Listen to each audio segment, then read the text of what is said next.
Thank you very, very much. Thank you all. Governor Walker, Lieutenant Governor Mellon, and Senator Murkowski, Senator Sullivan. We are so appreciative to all of you, to Alaska, for an absolutely spectacular welcome here. And I think it is fair to say, on behalf of all of my colleagues who've been part of this day-long discussion, that this has been a tremendous reception in Alaska, but importantly, a very constructive and substantive day. I think every delegation here would agree that we have covered an enormous amount of territory, and we reinforced here today that every nation that cares about the future of the Arctic has a responsibility to be a leader in taking action and in urging others to take bold action in order to deal with this challenge. It is immediate, and it requires ambitious steps to curb the emission of greenhouse gases and to deal with methane, coastal erosion, fisheries, a host of challenges that Alaska particularly faces. There is no mystery, as we saw reinforced in very dramatic presentations by a number of scientists, no mystery at all about what a failure to act would mean. We can already see it. We can already measure it. And Alaskans are living it every single day. We confirm today that we cannot afford to wait until someone else moves to implement solutions to the challenges that confront us in the Arctic. I'm very pleased that through today's GLACIER meeting, we made progress in a host of areas, and our communique will summarize that, including addressing the issues of climate change, the impacts of it, enhancing resilience, strengthening emergency response, improving air quality and promoting renewable energy, and household innovations that will increase efficiency and community health at the same time. Everyone in this room, those here at the circular table and those in the audience, are connected to the Arctic in some way. And so are all of the citizens that we represent. The fate of the region is not just the responsibility of the Arctic states even themselves. We agreed today it is everyone's responsibility. And it is with that purpose in mind that I turn now to the next speaker who understands all of this, all of what is at stake. The threat posed by a changing Arctic has long been a top priority for President Barack Obama. He has repeatedly defined climate change as one of the great challenges that we face in this century. And the President has stated clearly that what's happening in Alaska isn't just a preview of what will happen to the rest of us if we don't take action. It's our wake-up call. The alarm bells are ringing, to quote the President. Since 2009, President Obama has demonstrated repeatedly that he is committed to meeting this challenge before it's too late, not with words, but with actions. That's why he put forward a national strategy for the Arctic region that establishes a comprehensive and long-term vision for our Arctic engagement. That's why he created the Arctic Executive Steering Committee to prepare for a changing Arctic and to enhance coordination of national efforts here. And that's why today, thanks to the President's Climate Action Plan, the United States is well on its way to meeting our international commitments to seriously cut our greenhouse gas emissions by 2020 and beyond, while bolstering our nation's resilience to ensure communities thrive and that economies flourish. And that's why he has prioritized so many other things, including, I might add, not a small symbolic step, the renaming of a famous mountain, and I think we could say that Denali never looked better than it does today.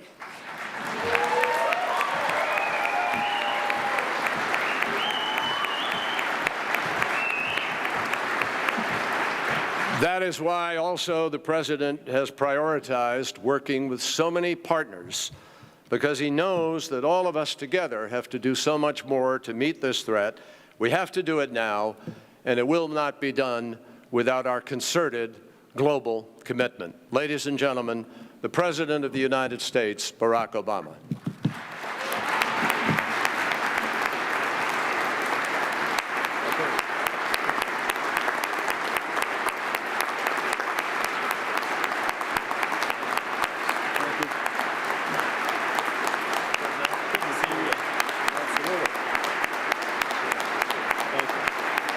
Thank you so much. Thank you. Please.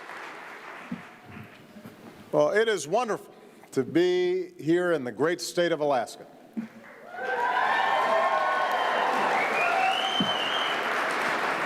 I want to thank Secretary Kerry and members of my administration for your work here today.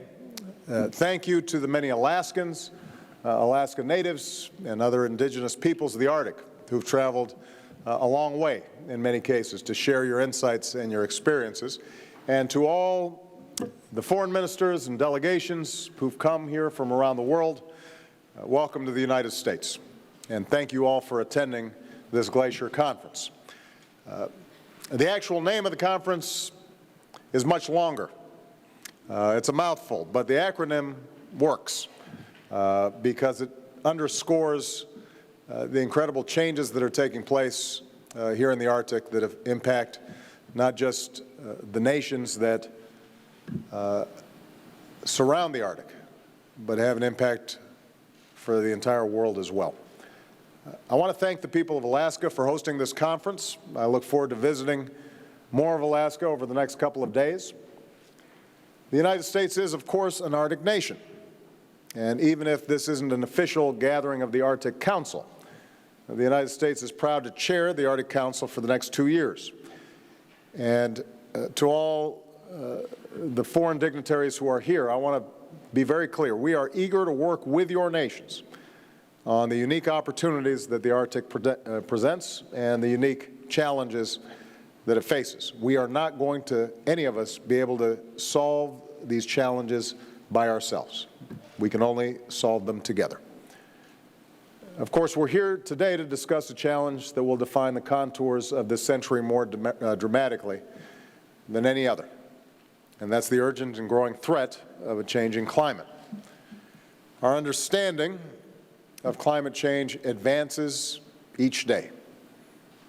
Human activity is disrupting the climate in many ways faster than we previously thought. The science is stark. It is sharpening. It proves that this once distant threat is now very much in the present. In fact, the Arctic is the leading edge of climate change, our leading indicator of what the entire planet faces. Arctic temperatures are rising about twice as fast as the global average. Over the past 60 years, Alaska has warmed about twice as fast as the rest of the United States. Last year was Alaska's warmest year on record, just as it was for the rest of the world. And the impacts here are very real. Thawing permafrost destabilizes the earth on which 100,000 Alaskans live, threatening homes, damaging transportation and energy infrastructure, which could cost billions of dollars to fix. Warmer, more acidic oceans and rivers, and the migration of entire species threatens the livelihoods of indigenous peoples and local economies dependent on fishing and tourism. Reduced sea levels leaves villages unprotected from floods and storm surges. Some are in imminent danger. Some will have to relocate entirely. In fact, Alaska has some of the swiftest shoreline erosion rates in the world. I recall what one Alaska native told me at the White House a few years ago. He said, "Many of our villages are ready to slide off into the waters of Alaska. And in some cases, there will be absolutely no hope. We will need to move many villages." Alaska's fire season is now more than a month longer than it was in 1950. At one point this summer, more than 300 wildfires were burning at once. Southeast of here, in our Pacific Northwest, even the rainforest is on fire. More than 5 million acres in Alaska have already been scorched by fire this year. That's an area about the size of Massachusetts. If you add the fires across Canada and Siberia, we're talking 300 million acres, an area about the size of New York. This is a threat to many communities, but it's also an immediate and ongoing threat to the men and women who put their lives on the line to protect ours. Less than 2 weeks ago, 3 highly trained firefighters lost their lives fighting a fire in Washington State. Another has been in critical condition. We are thankful to each and every firefighter for their heroism, including the Canadian firefighters who've helped fight the fires in this state. But the point is that climate change is no longer some far-off problem. It is happening here. It is happening now. Climate change is already disrupting our agriculture and ecosystems, our water and food supplies, our energy, our infrastructure, human health, human safety. Now, today. And climate change is a trend that affects all trends. Economic trends, security trends, everything will be impacted. And it becomes more dramatic with each passing year. Already it's changing the way Alaskans live. And considering the Arctic's unique role in influencing the global climate, it will accelerate changes to the way that we all live. Since 1979, the summer sea ice in the Arctic has decreased by more than 40%, a decrease that has dramatically accelerated over the past 2 decades. One new study estimates that Alaska's glaciers alone lose about 75 gigatons. That's 75 billion tons of ice each year. To put that in perspective, one scientist described a gigaton of ice as a block the size of the National Mall in Washington, from Congress all the way to the Lincoln Memorial, 4 times as tall as the Washington Monument. Now imagine 75 of those ice blocks. That's what Alaska's glaciers alone lose each year. The pace of melting is only getting faster. It's now twice what it was between 1950 and 2000. Twice as fast as it was just a little over a decade ago. And it's one of the reasons why sea levels rose by about 8 inches over the last century, and why they're projected to rise another 1 to 4 feet this century. Consider as well that many of the fires burning today are actually burning through the permafrost in the Arctic. So this permafrost stores massive amounts of carbon. When the permafrost is no longer permanent, when it thaws or burns, these gases are released into our atmosphere over time. And that could mean that the Arctic may become a new source of emissions that further accelerates global warming. So if we do nothing, temperatures in Alaska are projected to rise between 6 and 12 degrees by the end of the century, triggering more melting, more fires, more thawing of the permafrost. In a negative feedback loop, a cycle, warming leading to more warming, that we do not want to be a part of.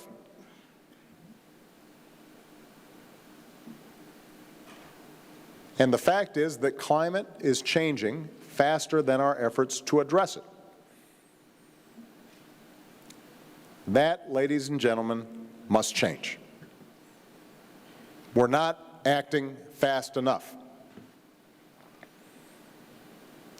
I've come here today as the leader of the world's largest economy and its second largest emitter to say that the United States recognizes our role in creating this problem, and we embrace our responsibility to help solve it. And I believe we can solve it. That's the good news. Even if we cannot reverse the damage that we've already caused, we have the means, the scientific imagination and technological innovation to avoid irreparable harm. We know this because last year, for the first time in our history, the global economy grew and global carbon emissions stayed flat. So we're making progress, we're just not making it fast enough. Here in the United States, we're trying to do our part. Since I took office 6.5 years ago, the United States has made ambitious investments in clean energy and ambitious reductions in our carbon emissions. We now harness 3 times as much electricity from wind and 20 times as much from the sun. Alaskans now lead the world in the development of hybrid wind energy systems from remote grids, and it's expanding its solar and biomass resources. We've invested in energy efficiency in every imaginable way, in our buildings, our cars, our trucks, our homes, even the appliances inside them. We're saving consumers billions of dollars along the way. Here in Alaska, more than 15,000 homeowners have cut their energy bills by 30% on average. That collectively saves Alaskans more than $50 million each year.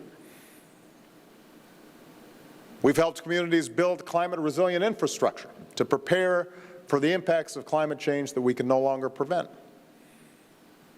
Earlier this month, I announced the first set of nationwide standards to end the limitless dumping of carbon pollution from our power plants. It's the single most important step America has ever taken on climate change. And over the course of the coming days, I intend to speak more about the particular challenges facing Alaska and the United States as an Arctic power, and I intend to announce new measures to address them.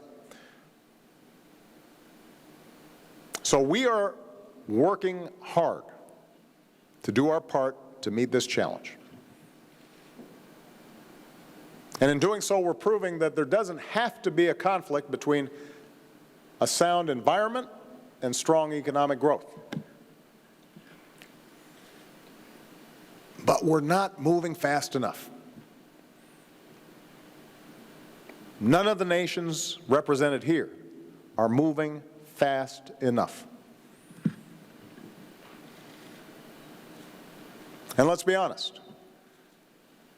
There's always been an argument against taking action. The notion is somehow this will curb our economic growth, and at a time when people are anxious about the economy, that's an argument oftentimes for inaction. We don't want our lifestyles disrupted. In countries where there remains significant poverty, including here in the United States, the notion is, can we really afford to prioritize this issue? The irony, of course, is that few things will disrupt our lives as profoundly as climate change. Few things can have as negative an impact on our economy as climate change. On the other hand, technology has now advanced to the point where any economic disruption from transitioning to a cleaner, more efficient economy is shrinking by the day.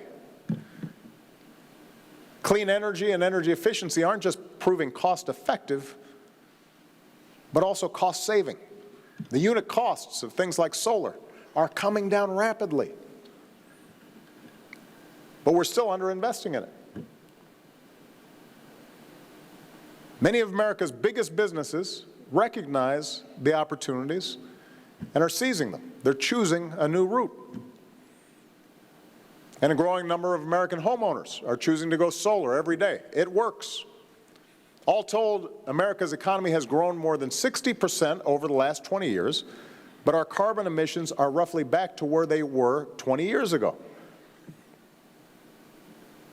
So we know how to use less dirty fuel and grow our economy at the same time.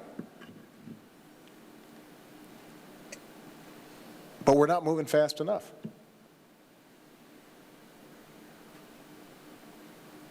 More Americans every day are doing their part, though.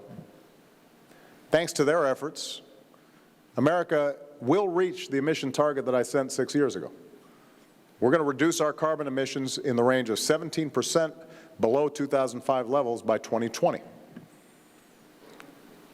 And that's why last year I set a new target. America is going to reduce our emissions 26 to 28% below 2005 levels by 10 years from now. And that was part of a historic joint announcement we made last year in Beijing. The United States will double the pace at which we cut our emissions, and China committed for the first time to limiting its emissions. Because the world's two largest economies and two largest emitters came together, we're now seeing other nations stepping up aggressively as well. And I'm determined to make sure that American leadership continues to drive international action, because we can't do this alone. Even America and China together cannot do this alone. Even all the countries represented around here cannot do this alone. We have to do it together. This year in Paris has to be the year that the world finally reaches an agreement to protect the one planet that we've got while we still can. So let me sum up. We know that human activity is changing the climate. That is beyond dispute. Everything else is politics, if people are denying the facts of climate change. We can have a legitimate debate about how we are going to address this problem. We cannot deny the science. We also know the devastating consequences if the current trend lines continue. That is not deniable. And we are going to have to do some adaptation, and we are going to have to help communities be resilient, because some of these trend lines we are not going to be able to stop on a dime. We're not going to be able to stop tomorrow. But if those trend lines continue the way they are, there's not going to be a nation on this earth that's not impacted negatively. People will suffer. Economies will suffer. Entire nations will find themselves under severe problems. More drought, more floods, rising sea levels, greater migration, more refugees, more scarcity, more conflict. That's one path we can take. The other path is to embrace the human ingenuity that can do something about it. This is within our power. This is a solvable problem if we start now. And we're starting to see that enough consensus is being built internationally and within each of our own body politics that we may have the political will finally to get moving. So the time to heed the critics and the cynics and the deniers is past. The time to plead ignorance is surely past. Those who want to ignore the science, they are increasingly alone. They're on their own shrinking island. So,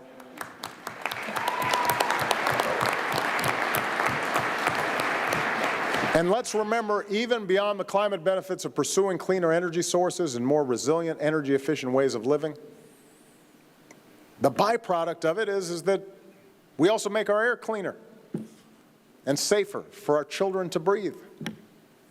We're also making our economies more resilient to energy shocks on global markets. We're also making our countries less reliant on unstable parts of the world. We are gradually powering a planet on its way to 9 billion humans in a more sustainable way. These are good things. This is not simply a danger to be avoided. This is an opportunity to be seized. But we have to keep going. We're making a difference, but we have to keep going. We are not moving fast enough.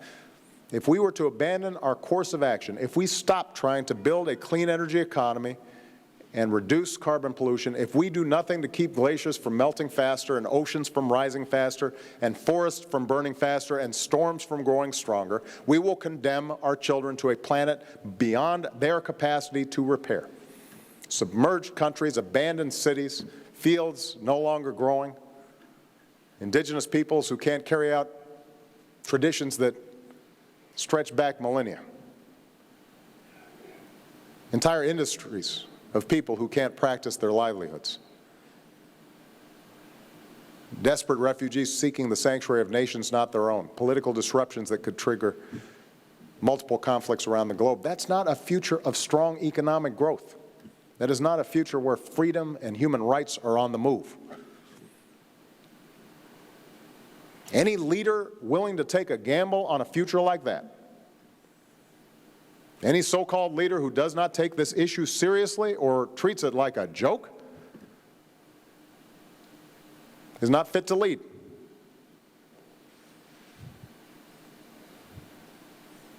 On this issue of all issues, there is such a thing as being too late. That moment is almost upon us. That's why we're here today. That's what we have to convey to our people tomorrow and the next day and the day after that. And that's what we have to do when we meet in Paris later this year. It will not be easy. There are hard questions to answer. I am not trying to suggest that there are not going to be difficult transitions that we all have to make. But if we unite our highest aspirations, if we make our best efforts to protect this planet for future generations, we can solve this problem. And when you leave this conference center, I hope you look around.